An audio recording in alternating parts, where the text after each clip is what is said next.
Essentially, as soon as you get above the troposphere, the water can no longer hold any, create gusty conditions. The reason being is you have this nice constant temperature underneath the cloud because the sun can't. Because of this, we can kind of get big updrafts on this side and big downdrafts on this side, and we can get pushing that dew point down, and you end up with these bubbles underneath. And it's easier to go under it, so we tend to get stronger winds under cumulus clouds than we would under stratus clouds.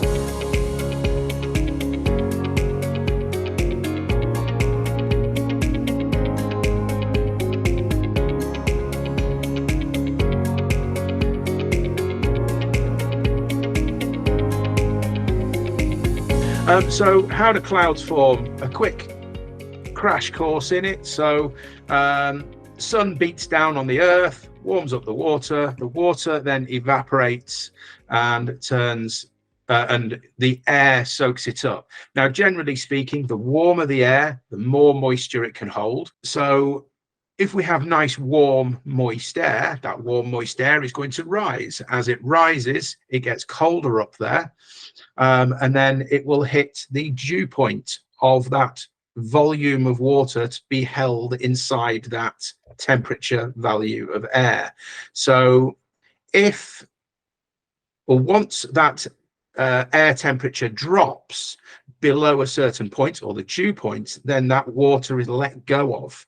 And if it's let go of at some points in the air, then it will turn into water droplets. Those water droplets, if you get enough of them, will turn into clouds. And that's what it's all about, really. Now, depending on how high it is, that will, generally speaking, give us a few different ideas of what is happening with it, or what it is going to bring for us. So let's have a look at the next one. So we have different classes. We've got, generally speaking, there are kind of 3 different classes. We've got 3 different altitudes, and that's what we're going to be looking at. Those 3 and 3, it turns out that just from those you can get about, you'd say 9 from ease of maths, but it's not. You can actually get 10 different things from them with those, but if you carry on, there's about 30 to 40 different types of cloud, but they're all essentially just water, either in ice or in liquid form, suspended in the air. And that's all a cloud is, really. Right, so it all started off, or the different classes all started off with this fella, Luke Howard.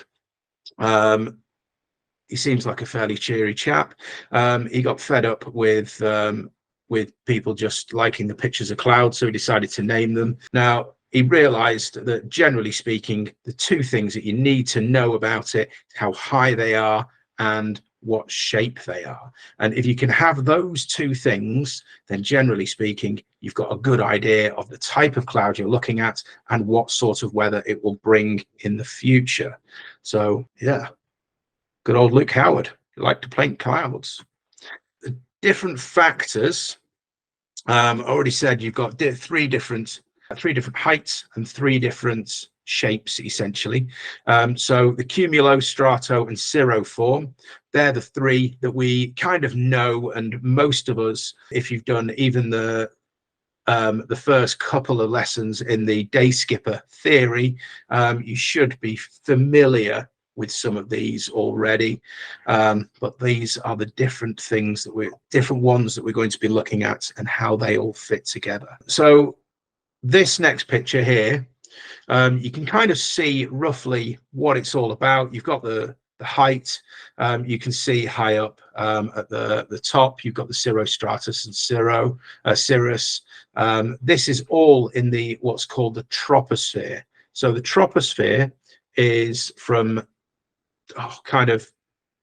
it's sea level up to above the stratus, which is essentially, as soon as you get above the troposphere, the water can no longer hold any moisture, and then it becomes the stratosphere.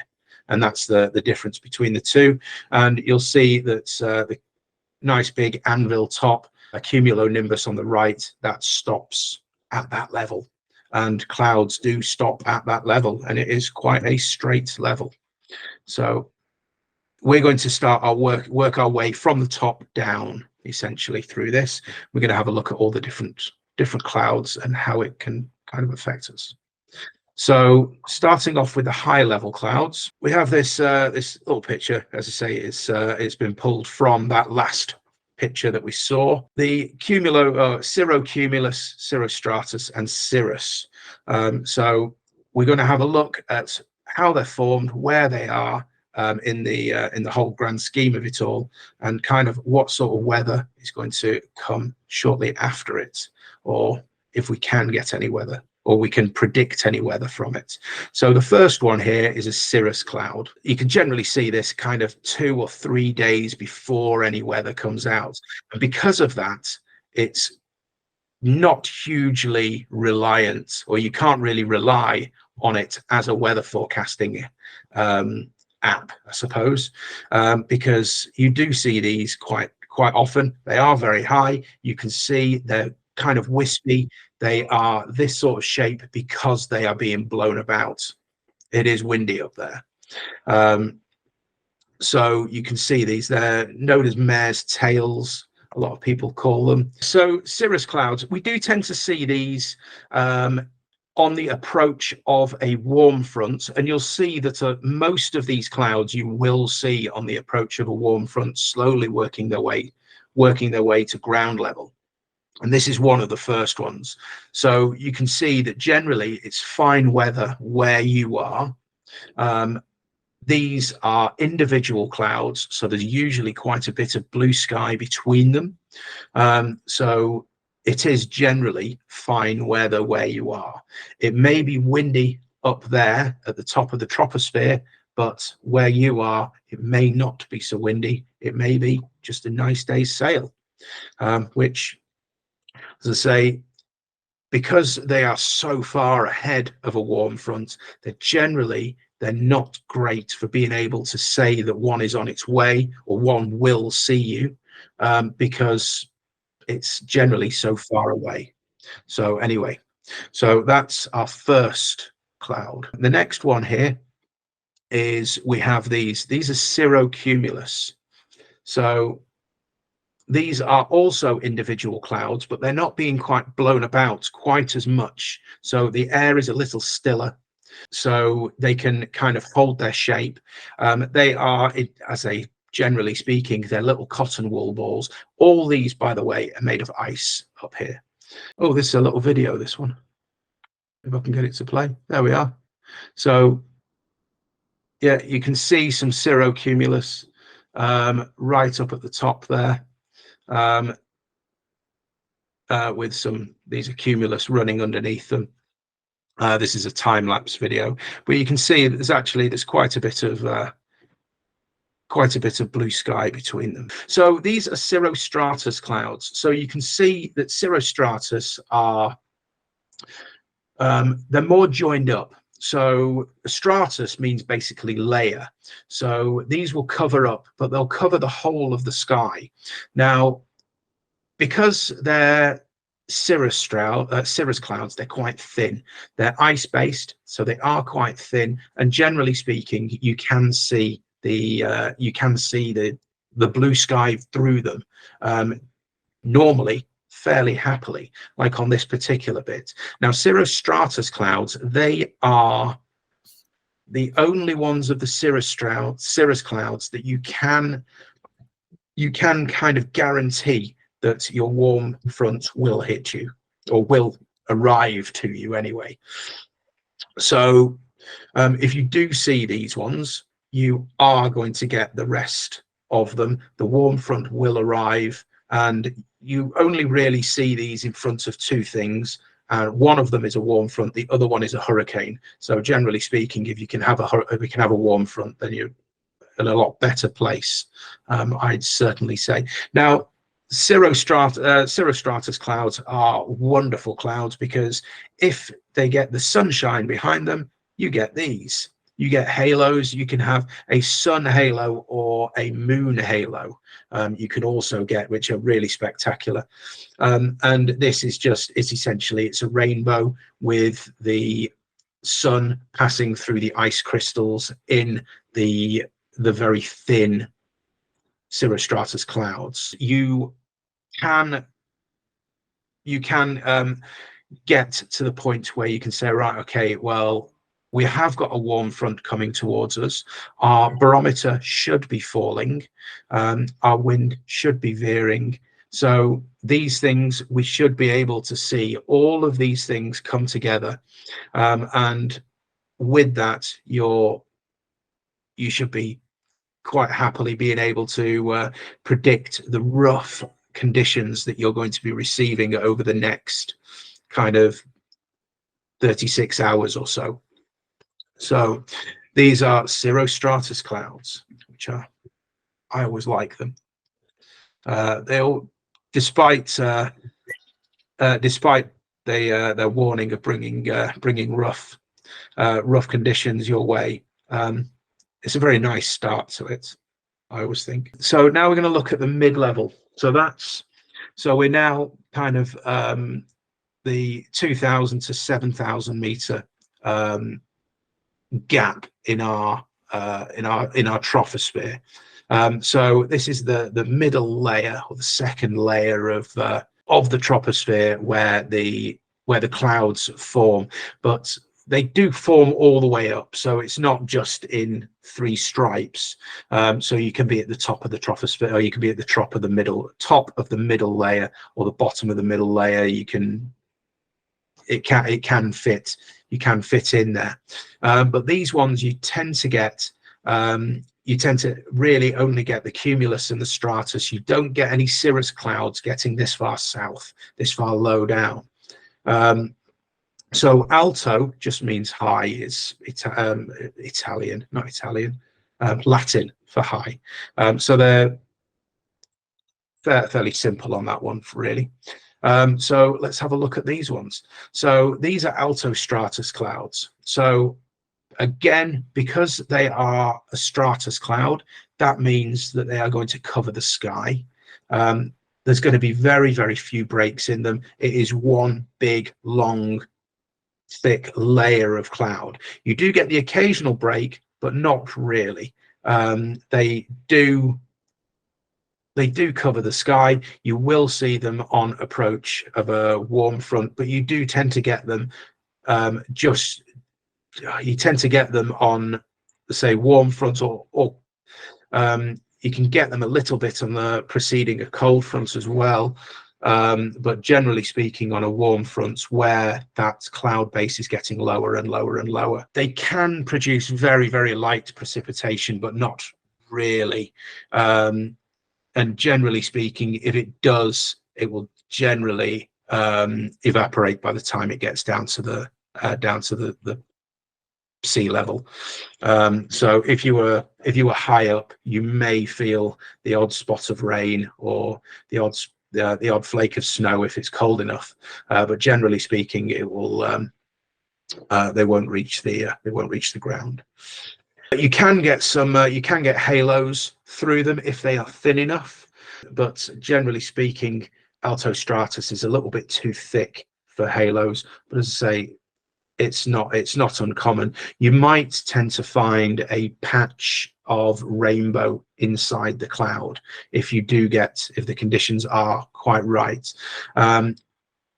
So that's one nice thing about them, of an overcast day, is you might get that. The other things that you can get with these, because they're covered in layers, generally speaking, you're going to have the wind in, if they are in opposite directions. So if you have your ground level here, here's your little boat. Yeah, so you've got your wind right up here at the top of the troposphere, and then you have the wind lower down, which is what we're experiencing down here. If they are in opposite directions, what you can end up getting is very similar to wind against tide. You can start getting the gap between the two airflows. Certainly, if one of them is warm, for instance, the lower one is warm and the top is cold air, then you can start to get this kind of little fluctuation. And alto stratus is fantastic for it, because you can end up getting these sorts of lines in your clouds, and that is all to do with this. If it lands on the stratus layer, this line, you can end up with clouds like this, which is fairly impressive. And these sorts of waves in clouds do fit quite a few times, and we'll come to some other ones where you can see them later on. So yeah, no, kind of like these ones. They're impressive. They are impressive, but it's a pretty grey day out there. This one is a photo that Stu took. Where did you take this, Stu? That was just earlier this year when I was in New Zealand. I think it looks like the one on the left, our head sail's not out and the boat's pretty flat, so we've obviously actually not got much wind, but there's a little bit of kind of wavelets on the water, so that'll probably just be the wind starting to build as well. But it'll be something will be happening with the system that these clouds are associated with, mixing with the sea breeze. Yeah, I think you're right. So these ones, these particular clouds, certainly you can see it a lot clearer on the little picture on the left. These are altocumulus clouds, so these are high up. So they're high up. They're not cirrus high, but they are high up. But they are individual clouds. You can see that they've got blue sky between them. They are little cotton wool balls. The bigger picture on the left, you can see that you've got. They're starting to fill in, and if you look in the distance towards the right, you can see that it's starting to get lower and lower. So I think Stuart's right in that this is before or as the wind is building. Where he is at the moment is a particularly nice day, but if he goes over there toward the right, I'm sure he's going to experience a very different day of sailing if he was over there somewhere off to starboard. So these cumulus clouds are all individual clouds. They are formed as warm air rises, takes warm moisture air, it rises up, cools, and then creates these cotton wool balls. If the air up there is still enough for it not to be blown into a blanket, essentially, or taken into a blanket. But what you can get is if the air carries on rising and carries on letting the moisture out as it keeps rising, you can end up getting these to be actually quite large clouds, quite tall clouds.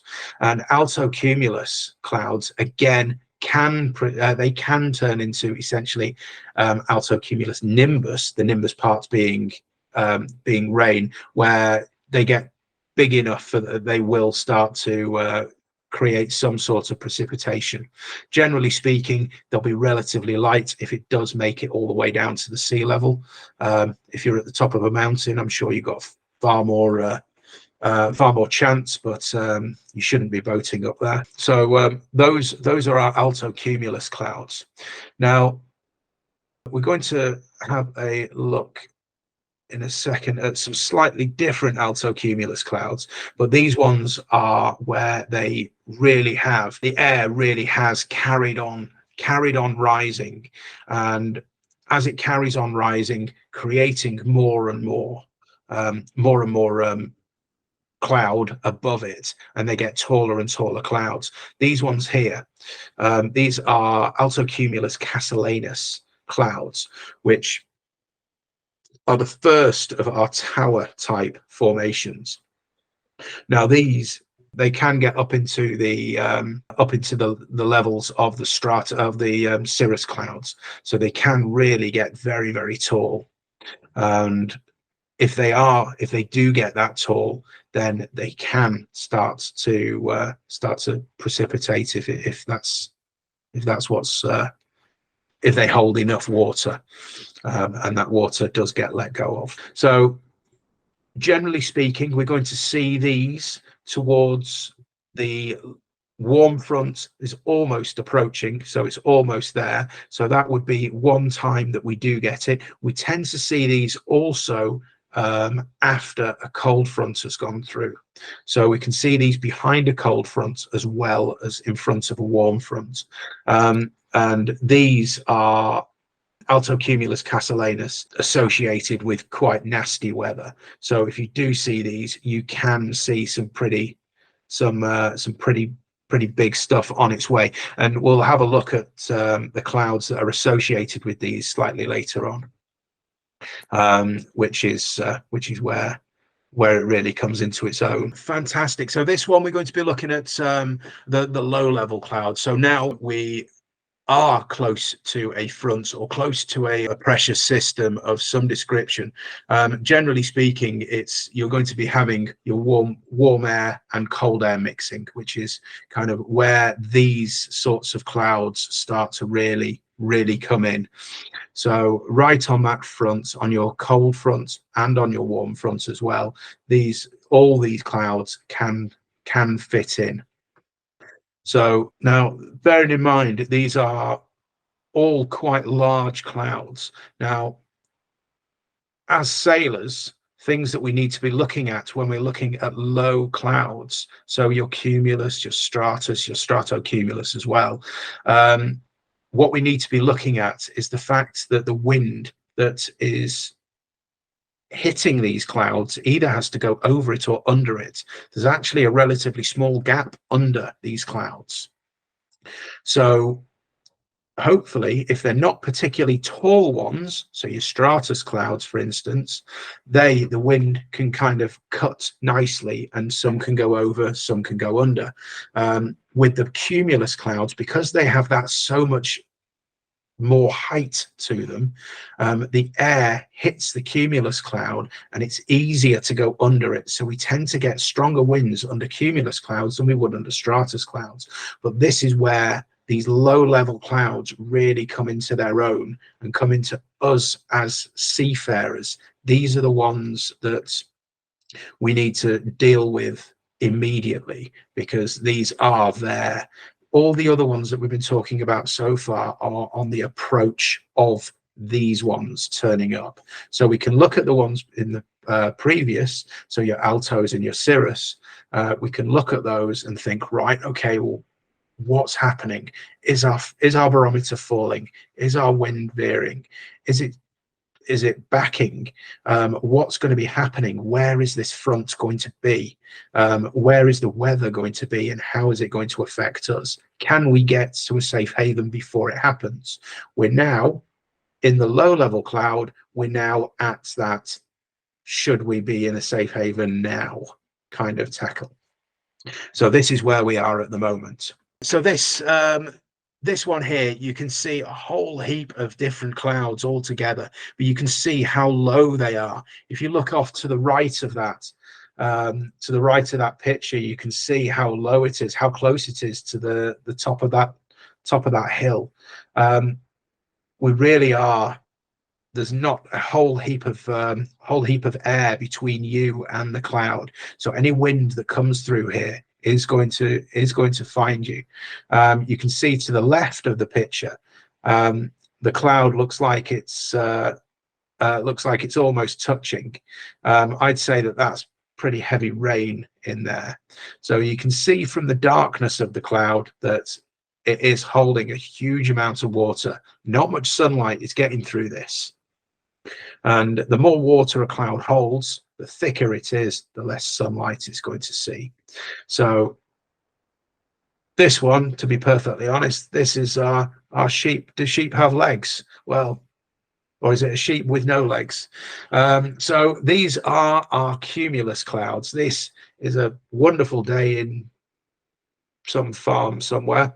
But these are our fair weather clouds. So we can see these pretty much at any point. We can see them when it's not so fair as well, which is a little bit misleading to be calling them fair weather clouds, but generally speaking, you do tend to find them in a fair weather sort of place. So we can see these after a high pressure after a cold front has gone through.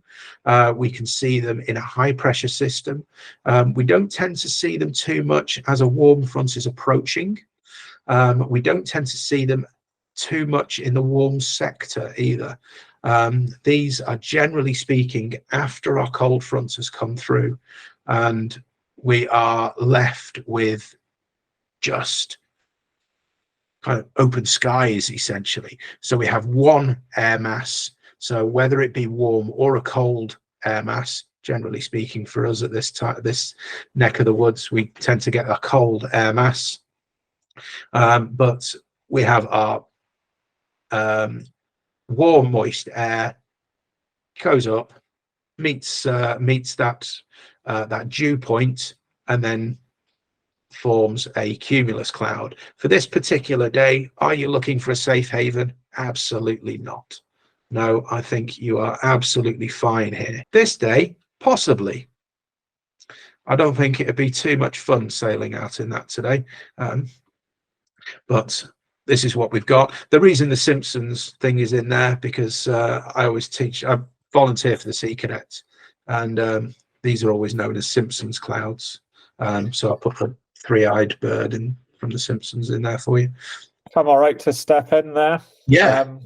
I think before I really learned a lot more about clouds, I had this general feeling that whenever we talked about cumulus clouds, was everybody thought of them as a not so great cloud and that it wasn't great weather and stuff. But yeah, as Tom's touched on, cumulus clouds are actually, they're this sign of, the rest of the weather clearing, fair weather. We're out on a boat, we see them, and it's actually a really good day. And so I always think of them as having big smiley faces on now, because they're actually a friendly cloud.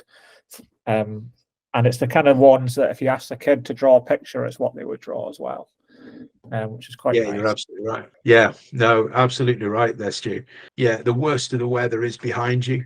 You generally speaking, you've got your barometer is rising. Generally, your wind is going to be neither here nor there. It'll be in your force 4 or below. Generally, it's a nice day's sail out there. Or for this picture, it'd be a nice day as land yachting, because I reckon that would be good fun on that field. It's nice and flat. So these are also cumulus clouds. So these are cumulus clouds kind of building. This is a little video, and you can see that actually there's an awful lot of air movement. So we've got air rising up from the ground, warm, moist air rises up, gets into the place where it starts to create or let go of its water, and you can see that actually it's quite turbulent. It's not just a level bit of, it's not just as it rises up, it hits a line and goes, there we are, we're going to come out. There is actually quite a lot of turbulence in there, because the water holds temperature far better than dry air does. You can have this warm water or warm air rising up. It lets go of the water, but the water is actually still warm, so it can create quite a bit of turbulence inside the clouds. And turbulence inside clouds is what cumulus clouds are all about. The last slide, the Simpsons clouds, they're all nice and happy. There's still a fair amount of turbulence inside them, but they're all nice and happy. Far happier than that one there, where it was, obviously that's time lapse. They don't build and churn quite that sort of speed, but there's an awful lot of it. So now this one here, this is stratocumulus. So stratocumulus, we have enough cumulus clouds out there to make a layer of clouds. That's all strato is. So we now have a layer of strata of cumulus clouds, enough to cover the whole sky. Up here, we're above the clouds here, probably in an aeroplane somewhere. It looks a beautiful day. You go down below that, it's going to be pretty dark down there. Not much sunlight is going to get through those stratocumulus. So it is going to be quite dark. It is going to be overcast, and it's a pretty thick layer of cloud. Now, you can end up getting precipitation coming out of this. It won't be particularly heavy, but you can get precipitation, whether that be rain, showers, or whatever, bit of snow, some sleet, depending on how cold it is. The one beautiful thing about stratocumulus is, because they're all individual clouds, you do get that occasional break in it. And if you get an occasional break in a stratocumulus cloud, as I said earlier, cumulus clouds, generally speaking, are once the worst of the weather has gone. So you've got nice crisp air outside, above them and below them, but because of that nice crisp air, you get some fantastic lighting shows coming through, and you can have these things. I'm sure you see them. They're wonderful to look at. So generally speaking, it is going to be quite dark. You are going to have some light precipitation, nothing too major. Is it a day where you need to be thinking about a second report of not a second report, a safe haven? Probably not. You're probably going to be okay out there. It should be a relatively fine day's sailing. You'll need your coat, but outside of that, you should be okay. Bearing in mind, it's got quite, if you look at the back one, it's got quite a flat top to it. It's got a flat bottom. Most clouds do have flat bottoms. But because of that, as the wind hits it, it splits and it kind of goes both sides, and so you don't get that big speed up of wind underneath stratocumulus clouds. You don't tend to get that. So they should be, generally speaking, okay. You will find gusts, so it can create gusty conditions. The reason being is you have this nice constant temperature underneath the cloud because the sun can't get through it. As soon as it hits one of those holes, the air warms up or changes temperature. So as it changes temperature, it changes density, then it needs to go somewhere. So it can push the cold air out around it, it rises up. So it can create gusty conditions through these. But generally speaking, cracking sailing. Okay, now we're looking at surface level. So surface level, fog and mist. So what are the differences between fog and mist? Well, it's quite simple. It's the density of it. Fog is, if you look in the Met Office, the weather forecast, if it says fog, you can't see for 1,000 meters. If it's foggy, that's what it is. The visibility is less than 1 kilometer or 1,000 meters. If it's over that, then it's misty, as a simple layman's terms kind of thing. So that's the difference between fog and mist. We're going to be looking at two different kinds of fog or mist. So we're going to be looking now at either land fog or sea fog, which are the two kind of main types that we come across as seafarers. But generally speaking, the way that they form is the same in a whole grand scheme of it. They need warm, moist air, which is how a cloud is born, and that air needs to be cooled. So generally speaking, it can't be cooled high up because it's not going high up. It needs to be cooled from the ground upwards, so from upside down cloud essentially. So it needs either a cold sea or a cold land to create that dew point and make our fog or mist.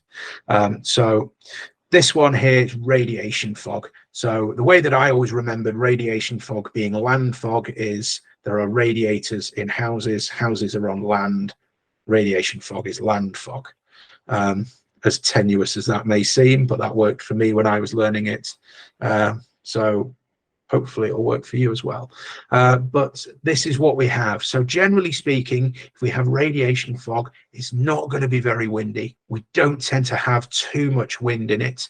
And it doesn't last that long. The reason being is the sun will beat down over the course of the morning. It will warm the land up, or it generally will warm the land up. The land then stops the dew points of the mist or the fog, and then it all evaporates and off it goes. It can hang around for a little bit. Certainly, if there's a big cloud layer above it that's stopping that sun shining through and making contact with the land.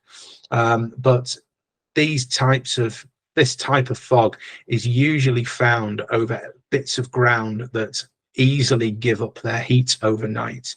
So things like roads, big car parks, plowed fields, things like that, rivers. Anywhere that can give up their heat overnight relatively quickly, that's where your chances are you're going to get radiation fog. The reason it doesn't blow, the reason you can't have too much wind with it is because it will blow away. It's quite thin, or it's not necessarily thin, but it can blow. And as it blows, generally speaking, what it will do is it will bring warmer air from elsewhere over towards it, and then it will allow that dew point to be raised, and then your cloud or your fog will disappear. So that's radiation fog anyway. So the next one, the one that matters to us a little bit more, is advection fog. So advection fog is the other one, the one that doesn't have radiators in houses, which is our sea fog. This, you can have some sensational sailing in fog if you're brave enough. So what this is it requires cold water, so very cold water, warm, moist air. So as before, it's an upside down cloud. It's been cooled from the bottom up. As it cools from the bottom up, it creates our upside down cloud, or our fog, advection fog. Now, this, you can have a reasonable amount of wind.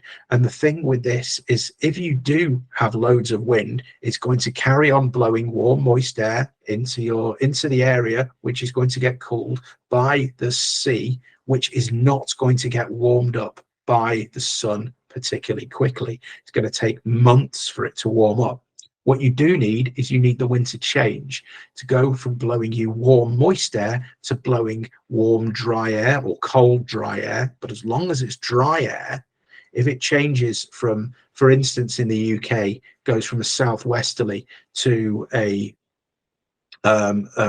easterly is relatively dry, because that air is coming off land, as it is from the south, really, or the southeast. So you can get that. Or if you take it from the north, if it comes around from the north, there's a lot less moisture in that. Southwest is warm, moist air because it's come from the Atlantic. So generally speaking, if we get advection fog, it will be in the UK, it will be in a southwesterly.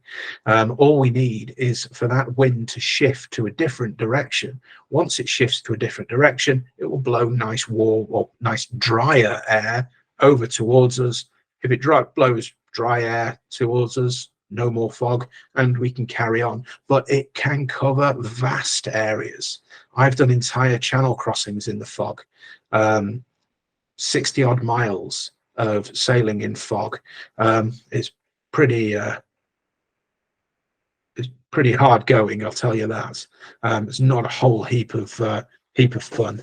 To be perfectly honest, I'd rather sail in a thunderstorm than I would in fog.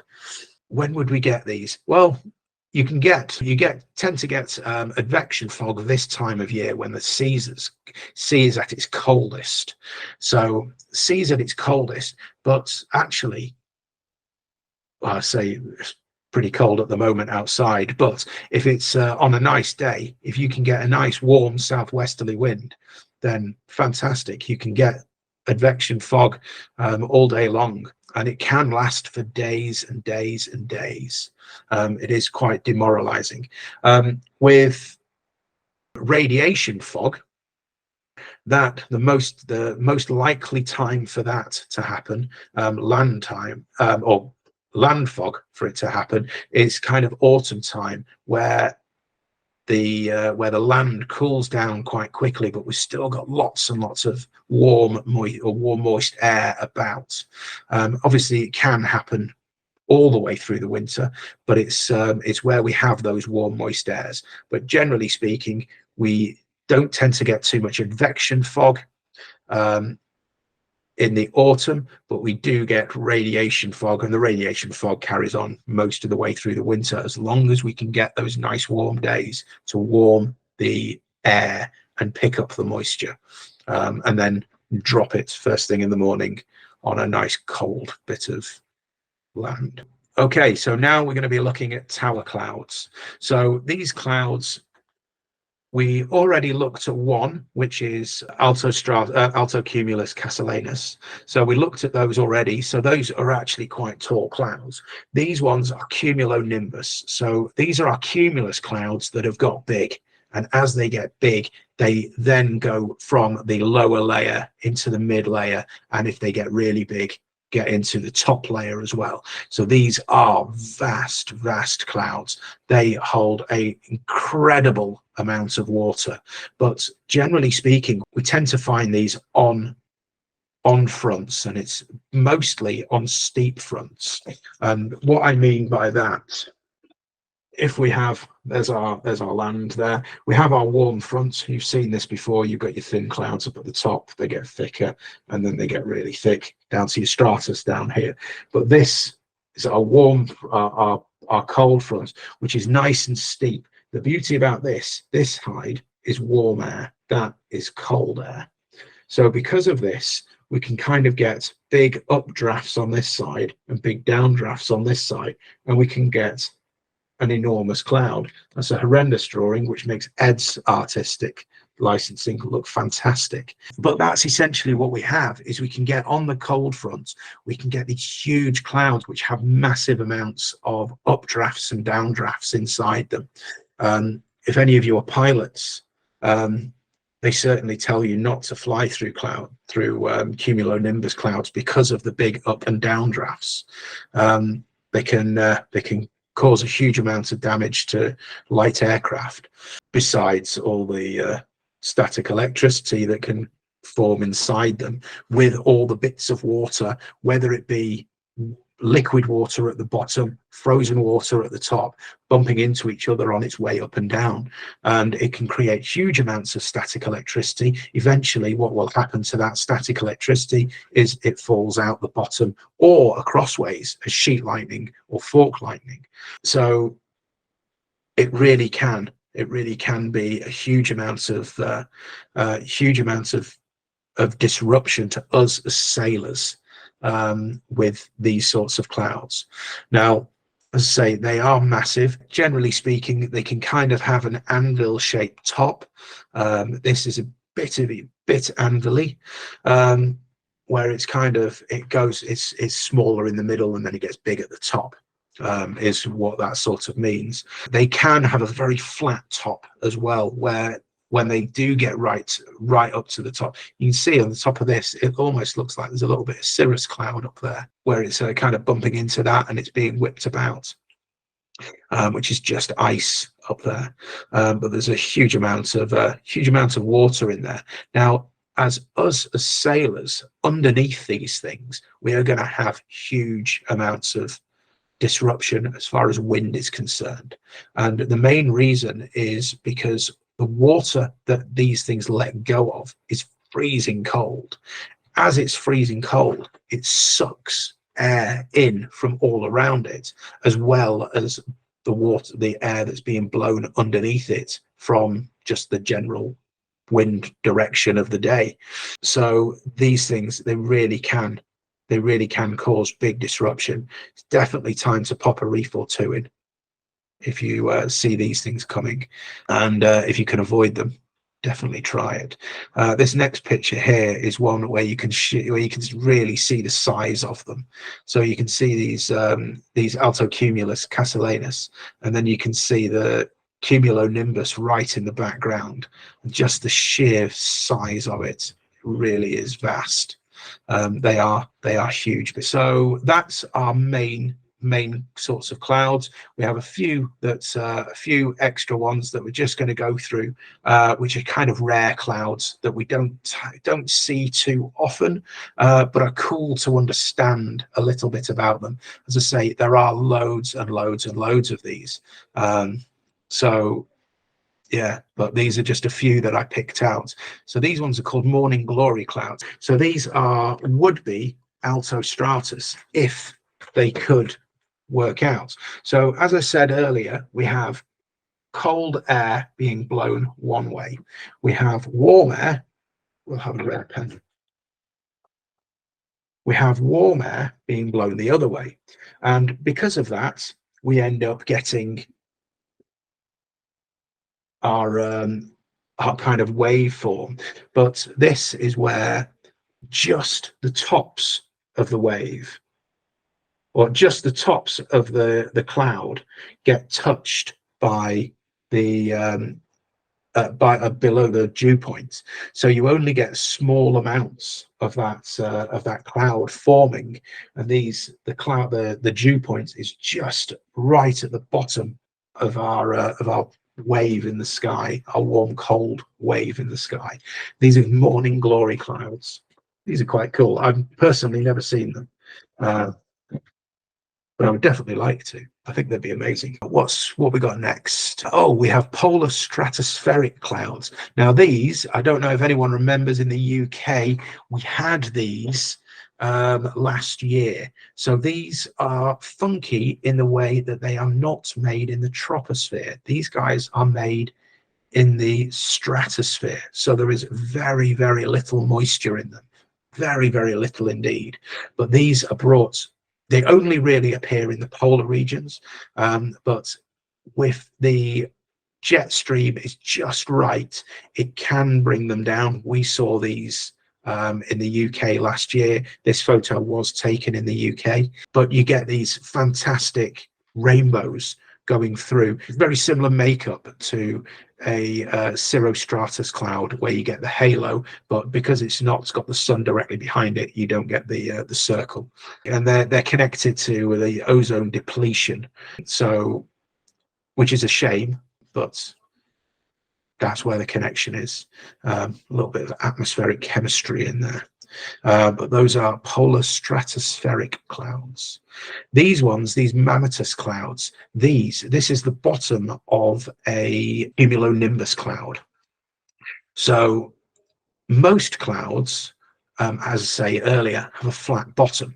So most of them have a flat bottom. This is slightly different in the fact that this is made coming downwards. So the cloud, you have warm, moist air that is being pushed downwards. It's still relatively cold because there's warmer air going up, but this is colder air that still holds moisture coming down, and it's being pushed, and it's pushing that dew point down, and you end up with these bubbles underneath. They only really tend to happen underneath cumulonimbus clouds, or quite large clouds. I suppose you could get them underneath Castellanus clouds, but generally speaking, it's cumulonimbus. You do see these run for that nearest port. You're gonna end up with some severe thunderstorms, some pretty nasty weather out there. This one here, lenticular clouds, these are always ace. So this is the Rock of Gibraltar, and these are quite simply a nice, beautiful day out there. Generally speaking, you wouldn't have any clouds on it. If you did, you'd have a few cumulus clouds bobbing around as fair weather clouds. But this is, you've got warm, moist air coming off the Atlantic. It's blowing in from the west, hits the rock, shoots up, and cools very, very rapidly. And you can get these hats on the top of mountains. You see them on the top of steep mountains quite often. They don't need to be particularly tall, but they just need that vertical rise that can bring the can cool the air quickly. And lenticular clouds is what we've got there. But these are quite cool. And that's us. Thank you very much, and I hope you learned something. Okay, Charlie, when the house bears about 270 degrees. Information to work out our distance from the lighthouse and use that. We might be perfectly on track, but if we're not on time... Have a look, I've got my phone here at the effects it has on our steering compass. So our echo sound is working, we can find a contour and follow it nicely into port. Our left hand is pointing towards the centre of the low.